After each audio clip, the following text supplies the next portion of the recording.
Welcome to the Wisdom That Breathes channel.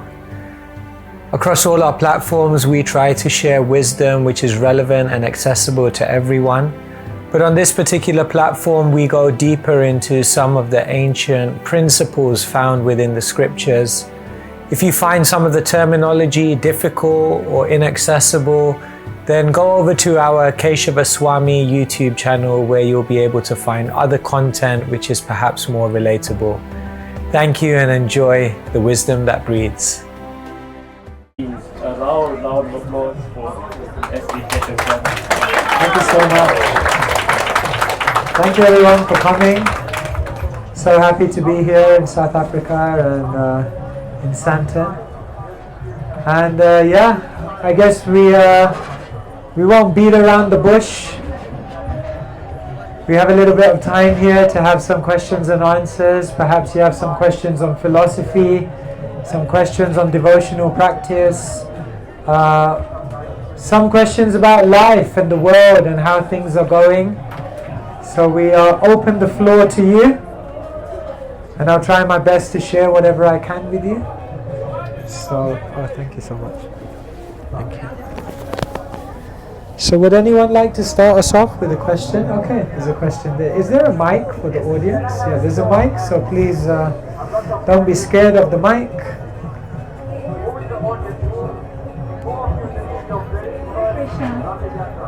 So I would just like to ask a question regarding what you just spoke about.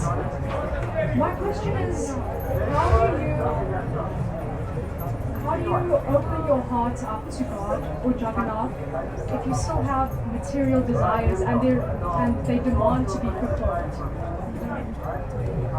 Thank you so much. So how do you open your heart to Jagannath if we still have material desires? Material desires are like a bad smell. They don't disappear so quickly.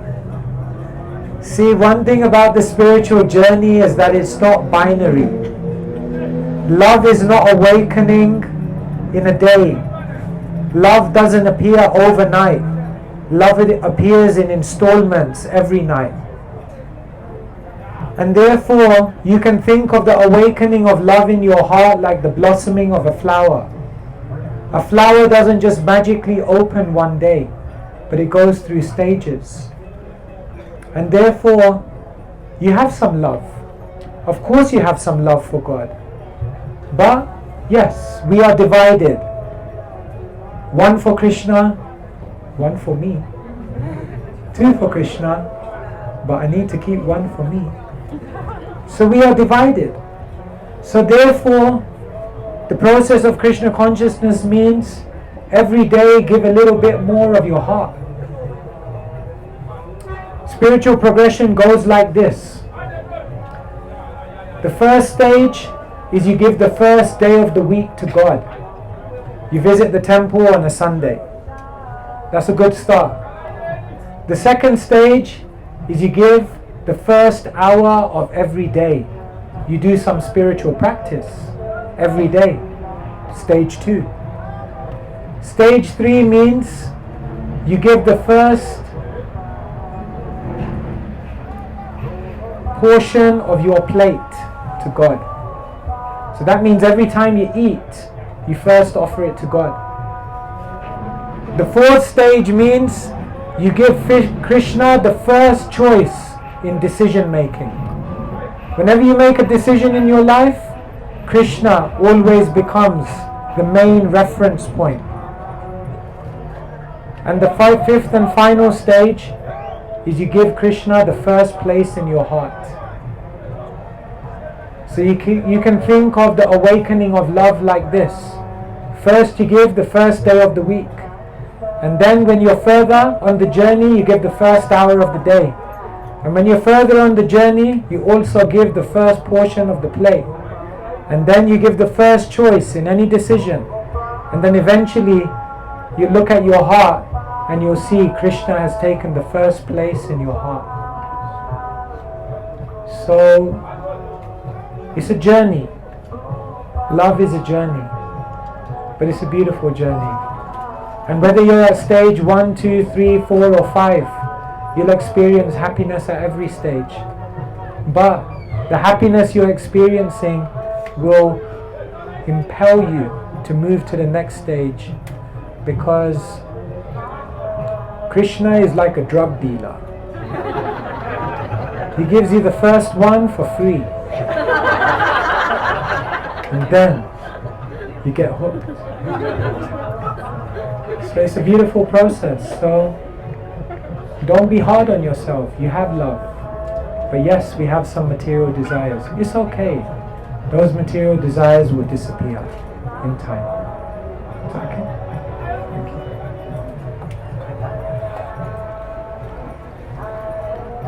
Yes. Anyone else? Don't worry, we don't charge.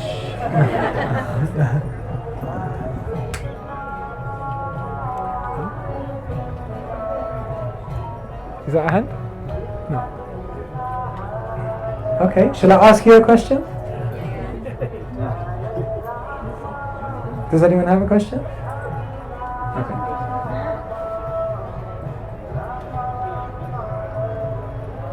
Hare Krishna Maharaj.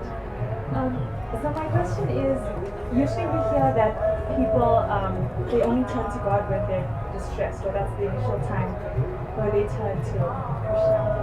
But I have this problem where when everything is fine, then I'm comfortable to practice Krishna consciousness.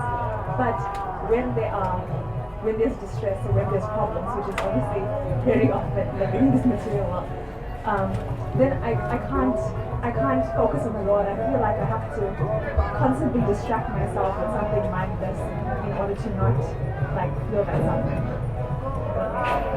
So it's not. Okay, so you're saying for most people it seems like distress draws them closer to God, but for you, you find when you go through a difficulty, a challenge, an uncomfortable situation, then you feel more disconnected from God. Yeah. That's why in our life, three things are really important: spiritual wisdom, spiritual people, and spiritual practice. The more that you are absorbed in spiritual wisdom, the more that you have spiritual friends around you, and the more that you have a daily spiritual practice, what will happen is it will fuel the fire of your devotion. If I have a candle and a gush of wind comes, then the candle is extinguished. But when that candle is like a forest fire and the wind comes, then the fire spreads. So how do you get from that candle to a forest fire? Spiritual wisdom, spiritual people, and spiritual practice. Then what happens is your candle becomes a fire. And when your fire is burning and the wind of challenges comes, then it will fuel your fire even more. So therefore, they say one who sweats in times of peace saves themselves gallons of blood in times of war. So when things are good in your life, when things are steady, when the sun is shining, then you have to practice even more intensely. Because when the difficult times come, then you will save gallons of blood, because you'll be ready to face it, and you'll be ready to utilize it in such a way that it grows your devotion. Is that okay? Thank you so much. Anyone else? Any questions? Yes. Thank you so much. Thank you so much for your inspiration. Why don't you speak in all of these big companies and really important people in the material world? So how ready are they, to accept some of this wisdom? Do you see them, people like actually progressing, taking seriously to practice? missing something? So nowadays we're going into Fortune 500 companies. Intel, Google, Microsoft. After I graduated from university, most of my friends were going into the corporate world. So I thought, you got to apply for interviews. So anyway, I started applying. I had a complete aversion in my whole life to wearing a suit. I could never do it. But because everyone was applying, I thought, okay, let me apply. So in my life, I had one interview at a corporate firm. I wore a suit. I turned up to that interview. I came to the reception desk. The person said, sit down, they'll come to call you in a second. So I sat down and I was looking at the whole open plan office. I was watching the whole scene. And in that moment, I had my Arjun moment. Existential crisis. And then I heard footsteps. And then I stood up and I ran out. That was my first and last interview in the corporate world. And I left that corporate firm saying, I'm never going to step into that atmosphere ever again. And it's funny, now I'm at corporate firms all the time, but I ain't wearing a suit. So nowadays we go into all kinds of firms. It was funny, last year I was in Silicon Valley. So we were at Google, Intel, we were at Salesforce, all these places. And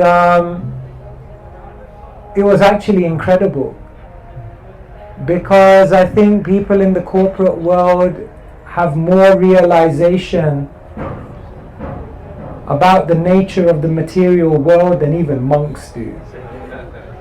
They've seen it all. They know what the dog-eat-dog world is. They know what it means to work hard just for meager rewards.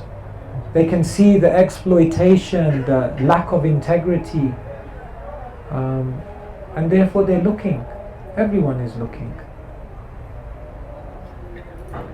Of course, not all people in the corporate world are like that, and I don't want to sit here and paint a terrible picture of the corporate world.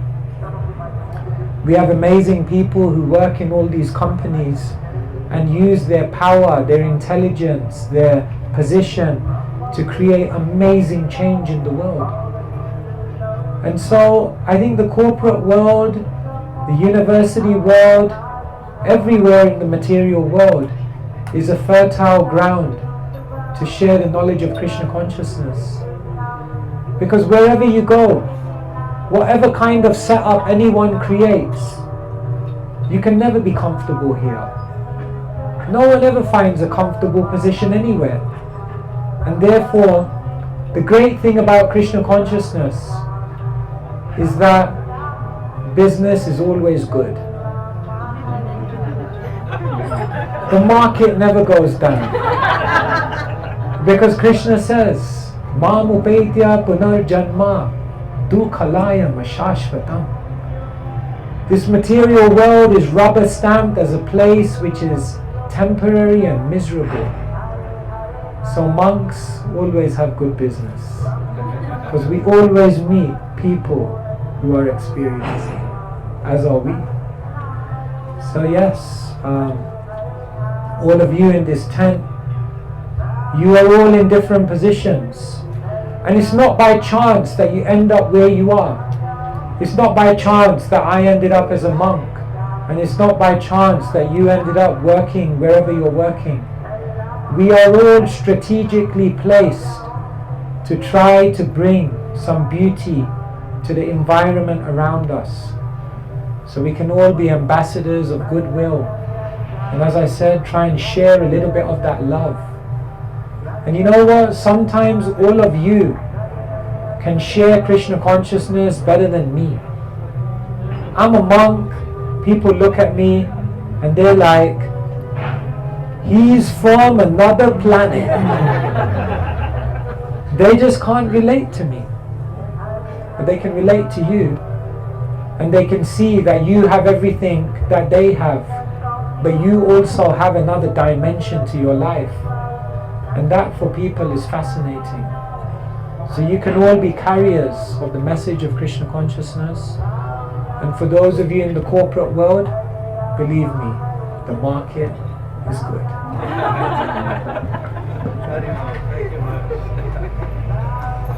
Two more questions?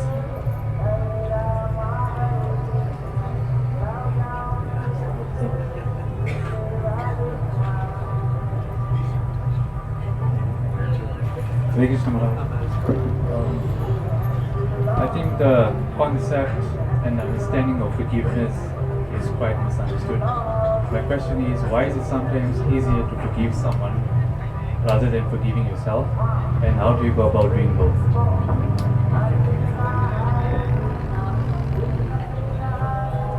So forgiveness is often misunderstood. And why is it sometimes easier to forgive someone else than forgive yourself? Thank you for that beautiful question.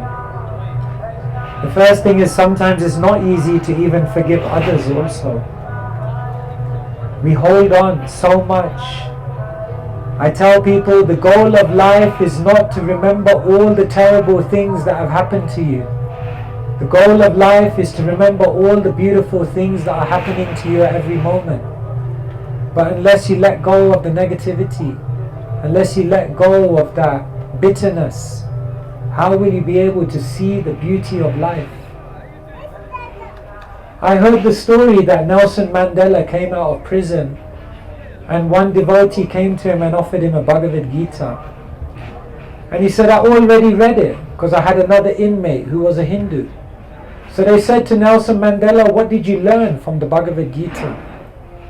And he said, I learned from the Bhagavad Gita that the day I walked out of prison, if I didn't simultaneously give up my anger, my bitterness, my feelings of negativity towards the perpetrators of my suffering, even though leaving prison, I'd still be in prison. So we have to forgive others. It's so hard. People cause us pain. People let us down. People don't reciprocate in ways we expected them to, and we hold on to it. But we have to realize while holding on to it, we're killing ourselves. Now, forgiving and trusting is not the same thing. Some people think forgiving means trusting. No. Forgiving is about the past. So you can forgive someone for what they've done in the past. But trusting is for the future. And trust has to be earned. So you can forgive someone, but that doesn't mean you automatically have to trust them. That has to be earned. So the first thing I'm just doing is clarifying what it means to forgive others. But then you bring up another point. Sometimes we can be very forgiving to others, but we don't forgive ourselves. We make a mistake and then we drive ourselves into the ground with guilt. Sometimes we fail in an endeavor and then we convince ourselves, the inner critic tells us you'll never be successful. And therefore we're not kind to ourselves. Therefore, Krishna says in the Bhagavad Gita, be kind to yourself. Because Krishna says, even I forgive you. In a very beautiful verse, Krishna says, Apichet su duracharo bhajate mam ananya bhak. Even if you do something very bad, if you're correctly situated in your determination, I consider you a sadhu, a saint. So if Krishna is willing to forgive us, then how can we not forgive ourselves? But forgiving ourselves means we also have to learn from our mistakes. Forgiving ourselves also means that we have to improve. Forgiving ourselves also means that we have to emerge from whatever difficulty we had, and we have to emerge stronger and wiser. And so I think when we learn those lessons and we come out stronger and wiser, then it helps us to forgive ourselves. But when we're not learning and growing and improving from difficulties and mistakes, then it's very hard to forgive ourselves. So the main thing is, if you make a mistake, it's okay. But learn from it, grow from it, and don't do it again. And then it's much easier to forgive yourself because you know it was part of my journey forward. Is that okay?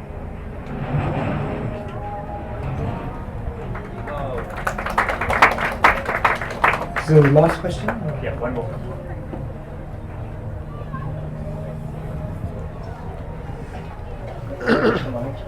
So my question is, we can be practicing our spiritual life, following four regulated principles, chanting our rounds, serving, but we sometimes tend to become on autopilot.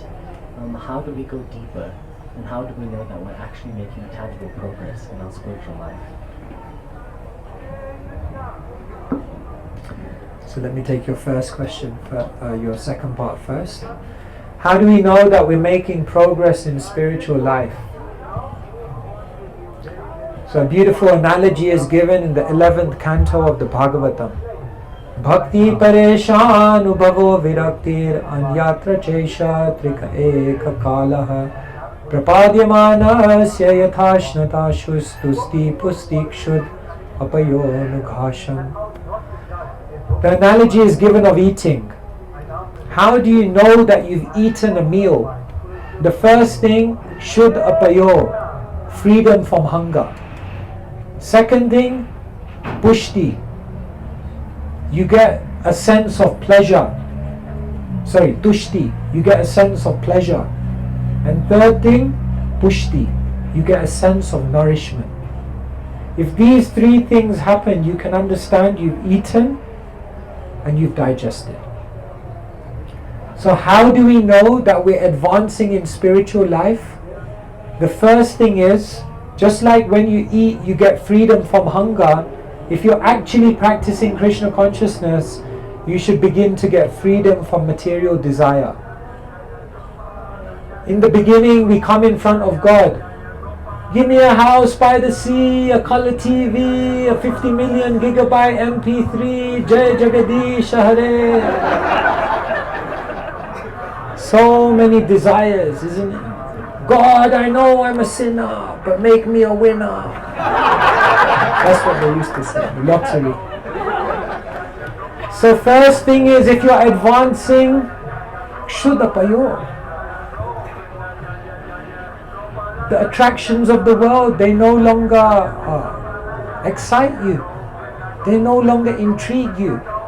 They no longer hold any attraction for you. Second way you know you're advancing is, just like when you eat, you get some pleasure. When you chant Hare Krishna, when you read about Krishna, when you see Krishna, you feel a different type of happiness. Have you felt that happiness when you just close your eyes in a kirtan and you feel like you could just be in that moment for eternity? That's the pleasure. And the third thing that happens is, just like when you eat, you feel the energy around your body.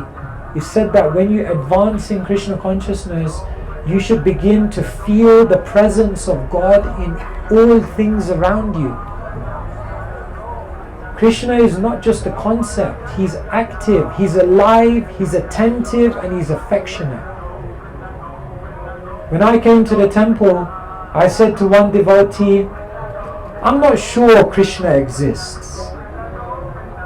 And he looked at me and he said, we're not trying to convince you Krishna exists. I was like, is this guy alright? What are you trying to do there? He said, no, we're not trying to convince you that Krishna exists. We're equipping you with the tools and practices and processes by which you can perceive the presence of Krishna at every moment in your life. So I said, yo, sign me up. I'm into that. I want to see God. I want to feel God. I want to experience God, and I want to interact with God. I want to have a relationship with God. So if you're actually practicing Krishna consciousness, you should feel, there's Krishna, he's making arrangements. When I came to the Krishna consciousness movement, I was so impressed with devotees. You know why?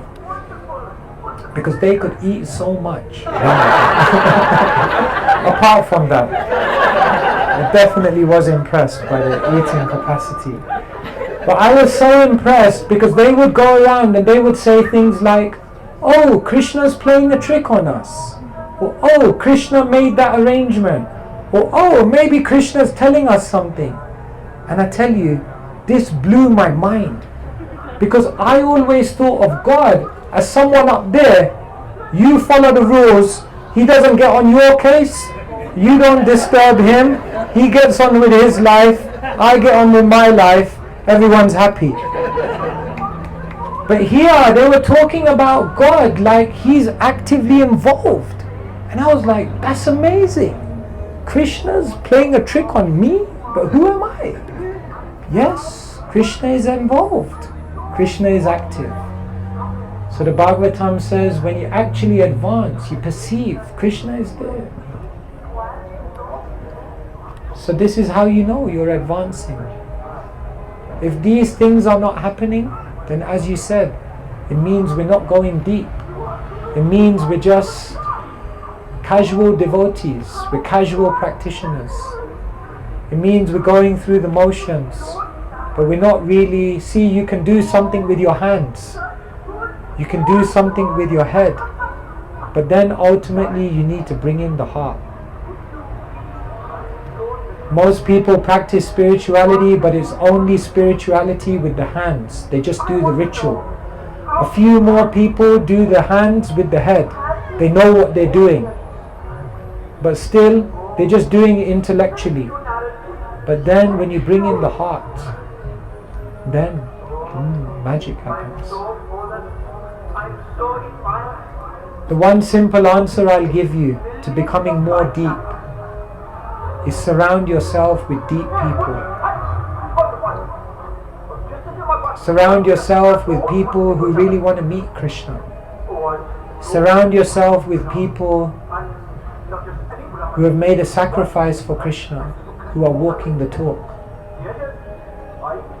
If you find out those sincere people, by their company is possible. Let me know if you find anyone. I'm sure there are many. I'll be there to take their association as well. Thank you so much everyone for your kindness, for your love, for your attention and for your encouragement. Really happy to be here and looking forward to connecting with you more. Hare Krishna, Srila Prabhupada ki.